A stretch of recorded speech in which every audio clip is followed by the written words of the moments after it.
Assalamualaikum warahmatullahi wabarakatuh. Selamat datang di channel pembelajaran Mr. Lam. Oke, jadi ada 3 pernyataan matematika yang akan kita buktikan kebenarannya dengan induksi matematika. Yaitu yang pertama, barisan atau deret. Yang sudah saya bahas pada video sebelumnya. Adapun sekarang kita akan membahas tentang pernyataan matematika kedua, yaitu ketidaksamaan.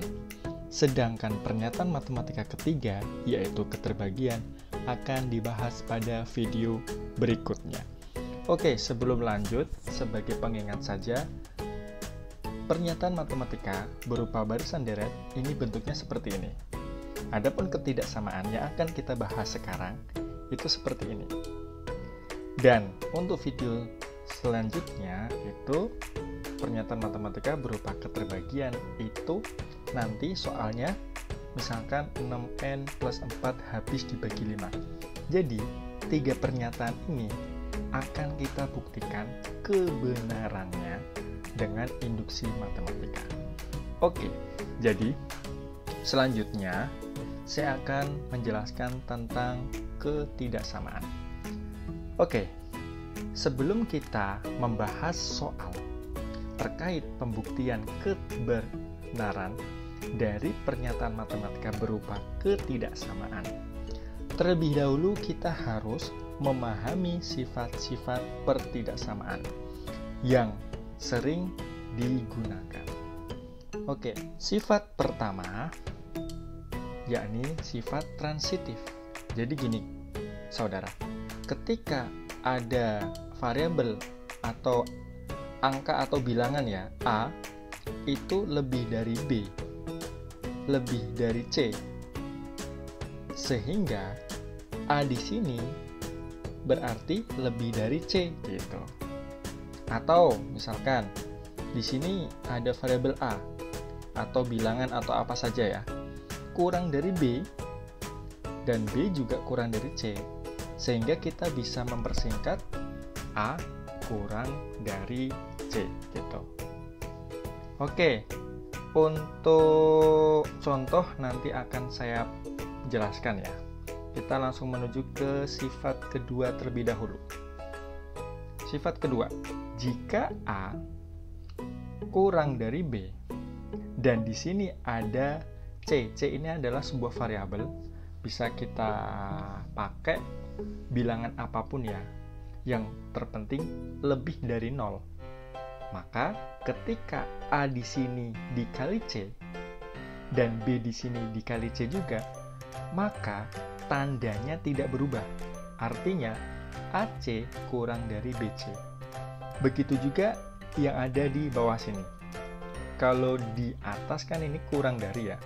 Kalau di sini lebih dari, selama C-nya adalah positif, maka walaupun nanti di sini dikalikan, di sini juga dikalikan, artinya ruas kiri, ruas kanan dikalikan dengan C, maka tandanya tidak berubah. Semoga sampai di sini bisa dipahami. Selanjutnya, sifat ketiga. Kalau sifat kedua tadi itu dikali, adapun sekarang itu ditambah. Ketika ada A kurang dari B dan di sini ada variabel C ya, kita bisa positif atau negatif terserah. Ketika A-nya ditambah C, B-nya juga ditambah C, maka tandanya juga tetap. Ketika di sini kurang dari, maka di sini juga kurang dari.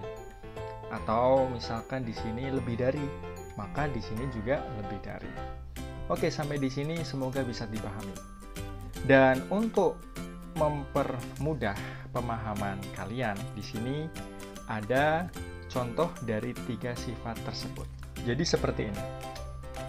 Kita bahas sifat pertama, sifat transitif. Ini kan tadi sudah disebutkan. Ketika ada 3 kurang dari 3K dan ternyata 3K ini kurang dari 2K, sehingga 3 kurang dari 2K. Oke, sebagai catatan bisa kalian baca dan saya perbesar. Catatannya seperti ini, Kak. Yang ditekankan adalah tanda kurang dari atau lebih dari. Adapun angka atau variabel bisa saja berubah sesuai kondisi soal yang akan kita buktikan kebenarannya. Dalam hal ini, pernyataan ketidaksamaan. Semoga bisa dipahami. Oke, kita lanjutkan contoh kedua. Ini ya. Oke, jadi di sini ketika A kurang dari B atau A lebih dari B dan ada variabel C yang positif, maka ketika ruas kanan dan ruas kiri dikalikan dengan variabel C tersebut yang mana positif, maka tandanya tidak berubah alias tetap. Contoh nih, misalkan 2K kurang dari 2 pangkat K dan ada variabel C yakni sama dengan 5, maka ketika ruas kiri dan ruas kanan dikali, maka tanda kurang dari atau lebih dari masih tetap. Seperti itu. Ke contoh ketiga. Di sini kalau sebenarnya contoh ketiga dan kedua itu sama. Kalau kedua itu dikali, kalau ketiga itu dijumlahkan. Gitu. Oke, lanjut. Contohnya adalah 3K kurang dari 2K. Dan di sini C-nya sama dengan 4. Maka ketika ruas kiri dan ruas kanan dijumlahkan dengan 4, maka sebagai catatan tanda kurang dari atau lebih dari masih tetap.